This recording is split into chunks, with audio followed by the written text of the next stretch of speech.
Bonjour, nous sommes aujourd'hui le lundi 27 avril 2020. Je suis à quelques mètres de la salle de réunion dans laquelle la cellule de crise vient de se terminer. Nous avons constaté aujourd'hui encore la même tendance à la baisse de l'activité Covid. Aujourd'hui, 24 patients sont hospitalisés en médecine Covid et 5 patients en service de réanimation. La cellule de crise reprend ses réflexions. Notre objectif est de proposer des adaptations à notre capacité pour accueillir des patients, que ce soit en consultation ou en hospitalisation.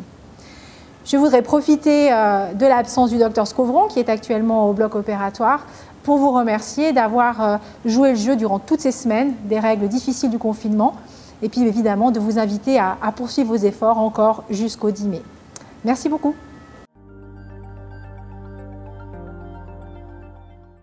Les activités chirurgicales ont été chamboulées par l'arrivée de l'épidémie de coronavirus au change.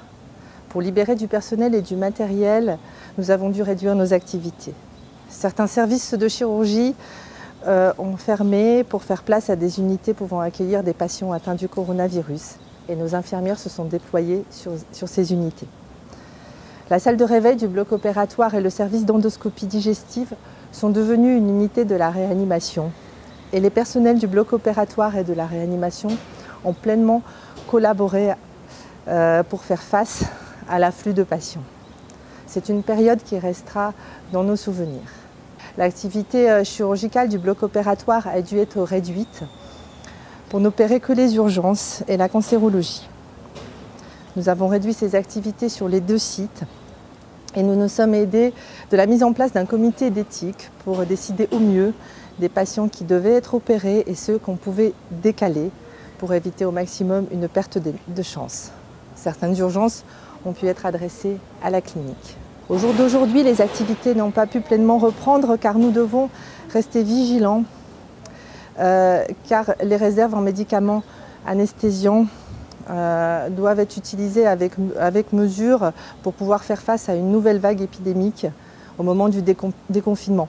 Nous préparons d'ailleurs clairement cette nouvelle phase et sommes vigilants.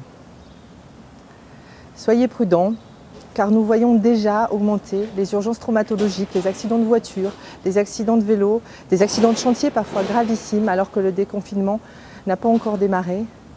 Je vous incite vraiment à la prudence par la suite, quand vous reprendrez vos activités sportives et de loisirs, pour éviter des accidents. C'est le meilleur moyen de nous aider.